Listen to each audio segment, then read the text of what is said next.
Yo. How you doing? I'm thirsty, man. Yeah, but It's hot in here. Nah. You even got the AC on. The AC's on, man.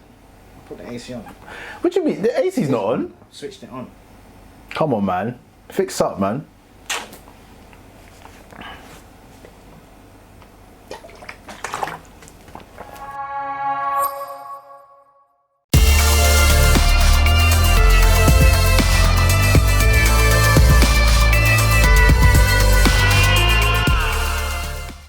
Hi there guys, and welcome to another episode of A Dash of Sports, episode 17. I'll be your host and presenter, Dashiki Dash, and on this show is where I talk about all things sports related, hot topics and trending stories. And if you like the previous episodes, hey, come on, you know what to do. Like, comment, subscribe, and also that notification button, don't forget to press it so you don't miss out on any future episodes. And oh yeah, don't forget to share this. Yeah. Are you ready? I'm ready. Sure? I'm ready, man. Are you sure? Right. 3, 2. Oh, wait. Come on, man. I need to go toilet, man. Yeah, all that water. Oh yeah. And on today's show, I'm going to be punching my way through some boxing news, starting off with the WBC, who've ordered the winner of the Fury versus Wilder fight to fight the #1 contender, Dillian Whyte. Now, with 1,000+ days gone, will Dillian Whyte finally get his title shot? Well, he's got a little matter of the Povetkin fight to get through, but once he's done that, is he going to finally get his shot? So week 2 of the Matchroom fight camp set up some wicked fights, and I'm going to be going through the results from that night. So now, I can't wait for week 3, and the next round of fights is going to be taking place this Friday the 14th of August. So I'm going to be going through the fight card to find out who will be fighting who. And could we be seeing a Frank Warren, Eddie Hearn, Frank Warren collaboration? Now, this 2020, stranger things have happened, so we could end up putting this on the list. And moving on to some football as I look back to this past week's Champions League last 16 results, and for those teams that have made it through to the quarterfinals. And then capping it off with 2 part-time footballers, if you can really call them that, the way they're going on, or the lack of. Mesut Ozil Gareth Bale, surely you should be seeking a move elsewhere, right? Or do you think it's okay for them to just be sitting around and earning their money without kicking a ball? Hey, more to be discussed on A Dash of Sports.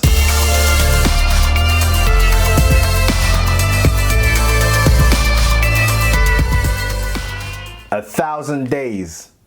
1,000 days and counting for Dillian Whyte, waiting on his title shot. Bro, come on now, dog. Come on, man. Well, Dillian Whyte's status as the mandatory challenger has finally been reinstated after the WBC ordered Tyson Fury to defend his title against Dillian Whyte if he beats Deontay Wilder again. Now, I've been saying this for the longest time. All of these things is all subject to something. Now, let me try and break down this heavyweight boxing web of ifs and maybes. If this, maybe that. Because right now, it's just all over the place. Everything's just up in the air. Now, when you think about the fight between Fury and Wilder, the winner out of those two will need to defend the title against Dillian Whyte. I get that. And you know how I feel about that fight. There's going to be no other winner than Fury. And listen, mark my words on that, it's going to be Fury. So, we get that out of the way. But that means that the unification fight will need to take a back burner. So the unification fight between Anthony Joshua and Tyson Fury will need to take a back burner. Which then means that after the Puder fight, Anthony Joshua, if he wins, will need to then defend his title against Usyk, which now we're hearing that the WBO is going to be trying to enforce that mandatory. Now, really and truly, they're pushing for the Usyk, but he's got a fight against Chisora. If he doesn't win that fight, then it'll be Chisora who bounces up to the mandatory position and to face Anthony Joshua. So, when is this unification fight going to happen? Well, it all starts with Dillian Whyte. He needs to have his title shot because 1,000 days and counting and waiting is by far too long. He should not be waiting this long. And you know how I feel about all of this. I'm a big, massive Dillian Whyte fan, and I feel like this is his time. Apparently, he's going to be waiting up until February 2021. And Eddie Hearn is pushing for this year, to be fair, because it doesn't seem like the Fury-Wilder fight might happen due to the fact that Wilder's carrying an injury or recovering from an injury. So Eddie Hearn's saying if they can't make this fight this year, then really and truly, there should be no other fight than Tyson Fury and Dillian Whyte. Now, you know who Eddie Hearn is reminding me of right now? Eddie Hearn. Shout out to all the Game of Thrones fans out there, because you're going to know who I'm talking about. Ramsay Bolton. Ramsay Bolton was that evil guy that kept his dogs locked away, caged, and without feeding them, they were starving. And then anybody that he threw into the cage, they just yammed him up. But then in the end, the dogs were so starved, they didn't care who was about and ended up eating their owner. I can see that happening with Dillian Whyte. He could just end up turning on Eddie Hearn, because I think enough's enough for him. And then all this talk about Anthony Joshua being at ringside for the Povetkin fight, it's just going to be pushing Dillian Whyte the wrong way. It's just, they're literally just trying to push his buttons, because he's saying this is not a game for him. The last time Anthony Joshua tried to come ringside, Dillian Whyte accused Anthony Joshua of fake negotiations and the fact that he was acting up for the cameras. He doesn't want to hear all of that. He doesn't want none of this. He's not part of no games. So I would suggest for Eddie Hearn, Anthony Joshua to stay clear of Dillian Whyte, man. Just leave him be. And for Eddie Hearn to really try his best to push this WBC title shot for him, because if it was the other way around and it was Anthony Joshua, I couldn't see Eddie Hearn really being lax like this and not really forthcoming and pushing his fight up. And with Dillian Whyte, doesn't seem like he's getting the same push and same attention. So like I said, Dillian Whyte is not having none of it. He doesn't want Anthony Joshua to come ringside. He definitely doesn't want Anthony Joshua to step in the ring after the fight, because he said, listen, if he does that, he might just get one box.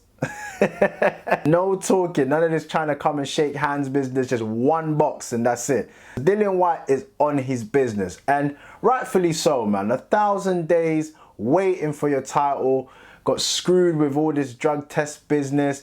He's fought literally every fighter that you could think of in regards to being like top 10 ranked, and he's beat them all. I would say the Oscar Rivas fight was probably one of his most compelling fight, because nobody wanted to fight that guy, and he went and dusted him off. He went and beat Joseph Parker, he's beat Chisora, he's beat a lot of good heavyweights, but yet again, he's still not getting his title shot. So we just gotta wait and see. We gotta wait and see. I really feel that Dillian Whyte is the key to all of this. If nothing happens with Dillian Whyte right now, I don't think the heavyweight division can really move along, because it's just gonna be a crying shame if they do this. If they bump him like this, it's going to be a crying shame. Now, I'm a strong believer that Dillian Whyte can cause a major upset when it comes to the big names, the big hitters like Tyson Fury, Anthony Joshua, Wilder, all of them. But we just got to have to wait and see. Hopefully Dillian Whyte gets his just deserves and gets his title shot, which has been ordered by the WBC. So we've got to see. The most important thing, he has his fight against Povetkin that he needs to get past that fight. Once he gets past that fight, for me personally, he's home free. But let me know what you think. Do you think that Dillian Whyte could possibly become the next WBC heavyweight champion? He's getting closer and closer. 1,000 days and counting. Let me know what you think. Put your comments down below and let me know. Now, I know that I've just compared Eddie Hearn to the likes of Ramsay Bolton from Game of Thrones. I'm not trying to say the guy's evil or anything like that. I just feel like in this situation with the whole WBC, he might be trying to, or he might be contributing to holding Dillian Whyte back. But at the same time, listen, he's given enough of his boxers the opportunity. And moving on to this fight camp that he's just set up, I'm telling you, I've been hooked from week one. This is actually the same fight camp that Dillian Whyte is going to be fighting Povetkin on. So look, listen, it's not all the way bad, because he's still giving his fighters the massive platform and opportunity to fight. So I rate that. I really do rate that. And I feel like this fight camp from week one has been a huge success, and I've been hooked. Because like I said in the intro, week one served up some real tasty fights, and week two hasn't disappointed either. So starting off with week 2 fight camp results as CBS retained his Commonwealth title. Chris Billington blasted out Cardiff Nathan Fawley in 2 rounds as he successfully defended his Commonwealth Cruiserweight title for the first time in the opening bout of fight camp week 2. The 30-year-old utilised his superior size and power, backing up Fawley from the off and forcing him to take a knee with a big left hook at the end of round 1. I like Chris Billingsmith. He looks like a strong, powerful cruiserweight, so I look forward to seeing him fight in the future. And then moving on to the next fight between Hopey Price and Jolly Phillips, as Price won on points. Leeds featherweight prospect Hopey Price extended his unbeaten record to 3-0 with a composed points win over Johnny Phillips. The 20-year-old managed to neutralise the early aggression from Phillips to a comfortable points decision win. And moving on to the next fight between Anthony Fowler and Adam Harper, as Fowler won by the 7th round via TKO. Anthony Fowler looked back to his destructive best as he dominated the tough and game Adam Harper, dropping him in round 4 before sealing the win with a stoppage in the 7th. The machine Anthony Fowler had too much firepower for Harper and will now look towards an explosive super welterweight showdown with Bermondsey Ted Cheeseman or a rematch with Preston's Scott Fitzgerald. Now this was one of my favourite fights of the night. Anthony Fowler had too much for Adam Harper. Even at times I felt to myself Adam Harper was like running a bit, not running scared, but he was a bit timid. There was times where Fowler was getting him with some body shots, but he was milking the fact that he was hitting the band and it was a low blow. But Fowler dealt with the situation, and I actually rate Fowler because after the fight, where Adam apparently hadn't fought for about 2 years, he went over to his corner and just gave him some words of encouragement like, you know, don't give it up, you're brave, you're strong, you'll be able to bounce back, don't give up. And I really rated that because after a fight, you know, that's what it's all about, the sportsmanship after it. You've just handled business, it's nothing personal, it's just boxing, it's just business. So I rate that. And then finally moving on to the main event between Terri Harper and Natasha Jonas. Terri Harper retained her WBC and IBO Super Featherweight World titles with a thrilling split decision draw against Natasha Jonas in a historic main event at Matchroom Fight Camp. It was the first time that 2 British women had competed against each other for a world title, and the all-action fight more than lived up to the occasion.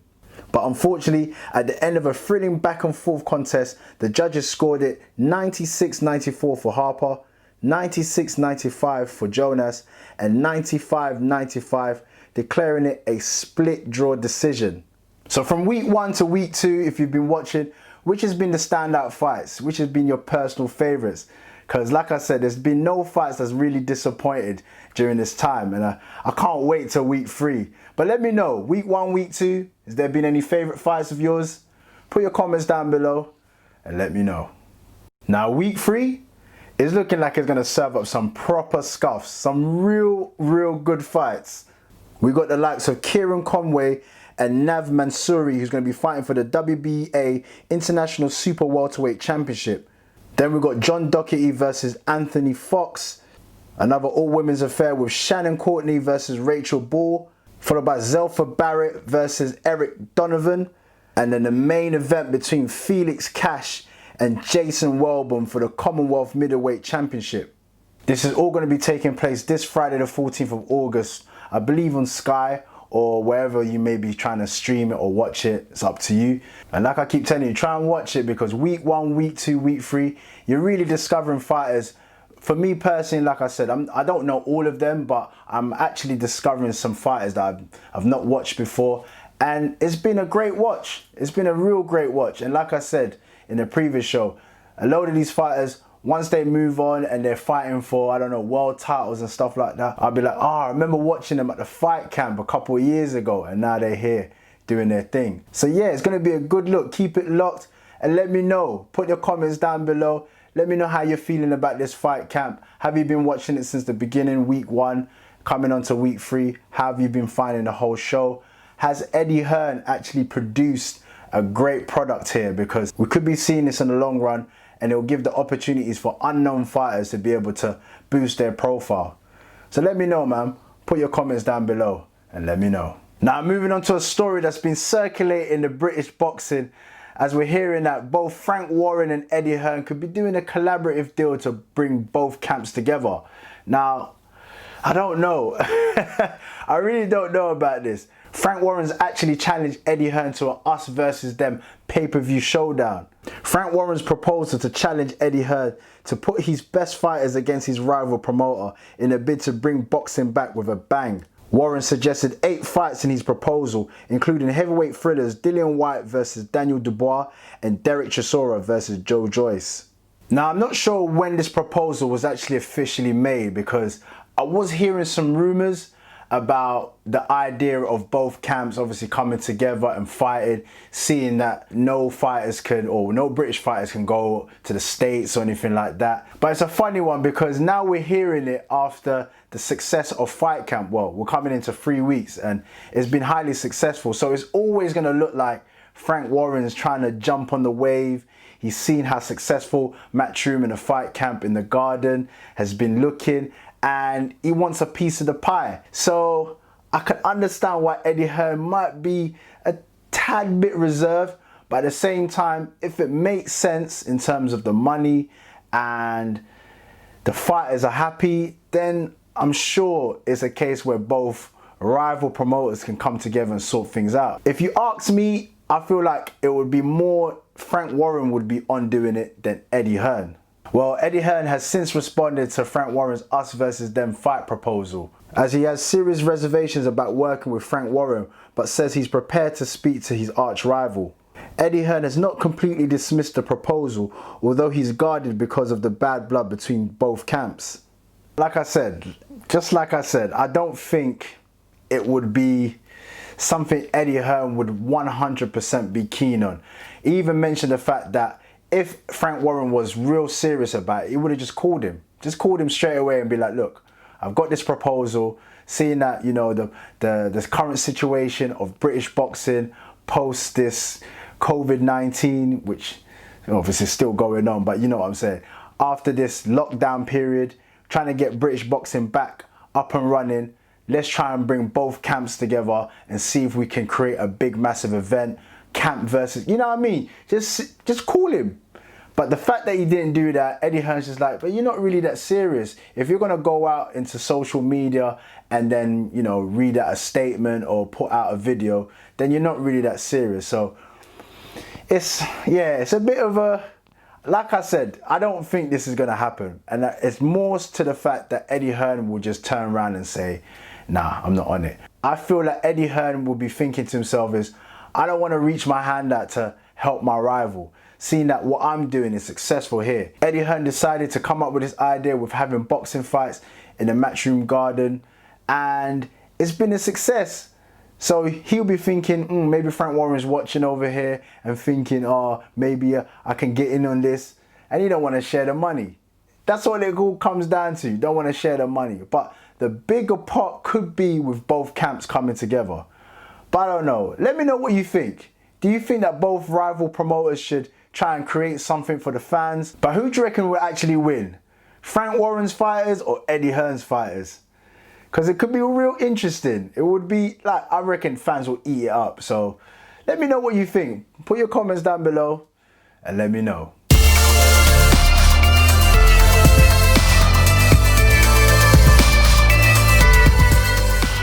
And moving on to some football after the longest season to date. Real tiring, real grueling, especially after this COVID-19 lockdown period.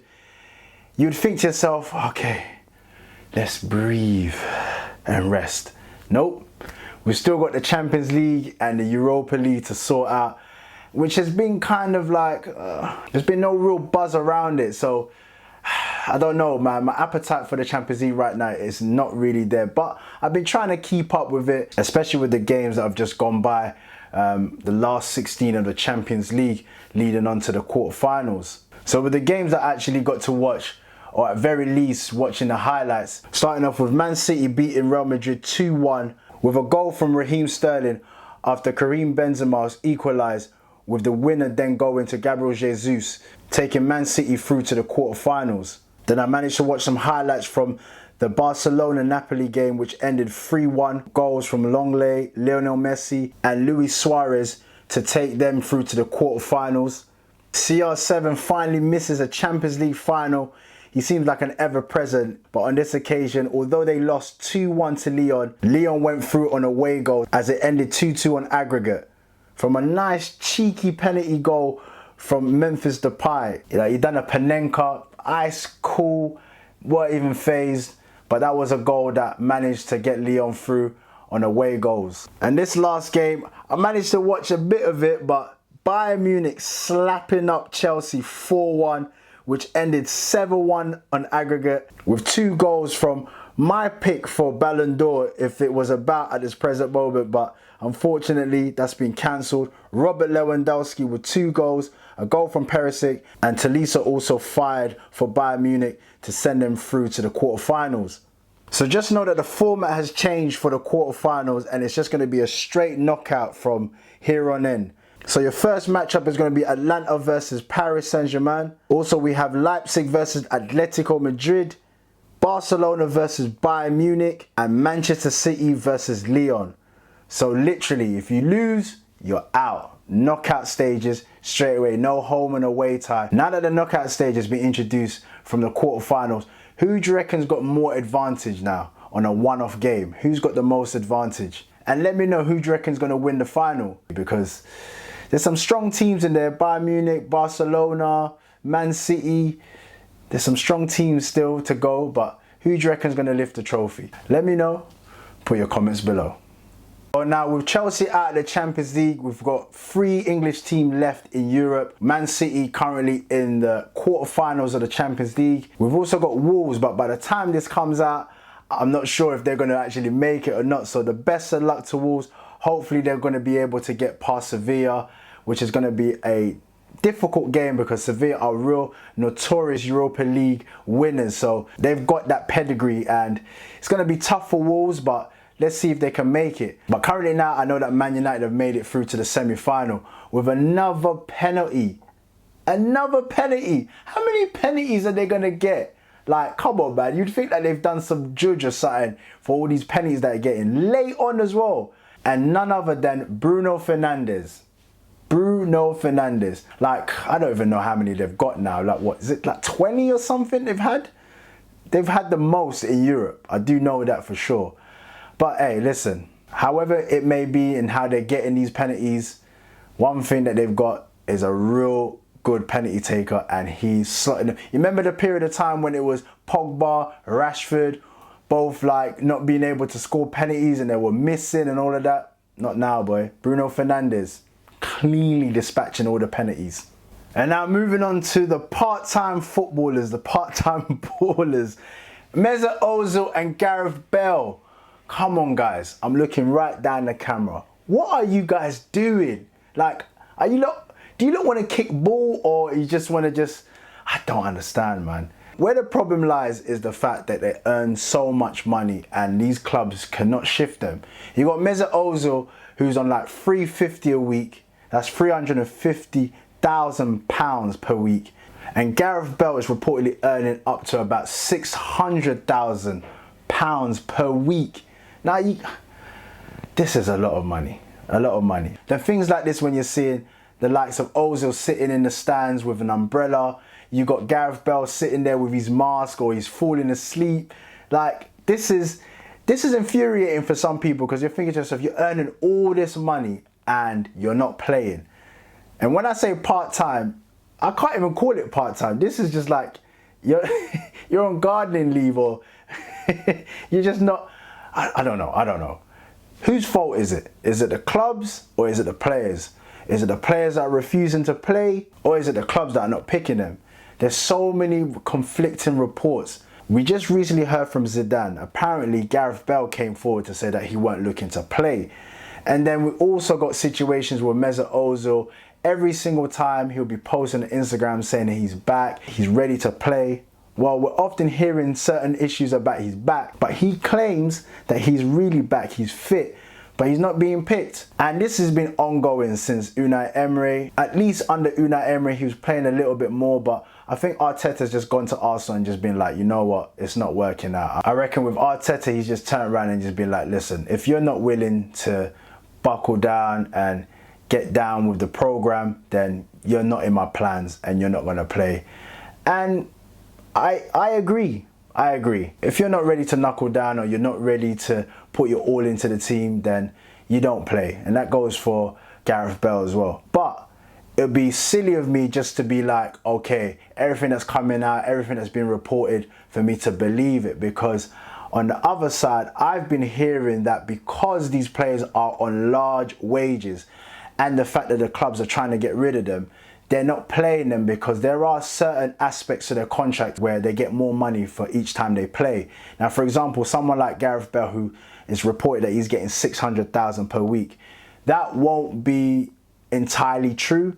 A lot of it would be based on bonuses. So if he was playing consistently and reaching certain aspects to his contract like goals, assists, performances, bonuses, then he can get up to the 600,000. Where they're not playing him, Madrid are probably saving some money. And I've heard that about Mesut Ozil as well, that for him to achieve his 350 per week, it is all based on appearance bonuses, goals, assists. Apparently he gets like 7,000 per assist, which is mad, it's crazy. But whose fault is it? For me personally, first and foremost, it's the clubs for giving these players these massive contracts, and then when you realise that it doesn't work out, you're trying to make it seem like it's their fault. Both, I think, have got a year left to their contract, so they're not going anywhere.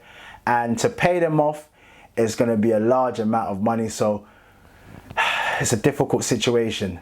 Players are not being played, and players are there sitting about, playing computer games, doing golf, and earning large amount of monies.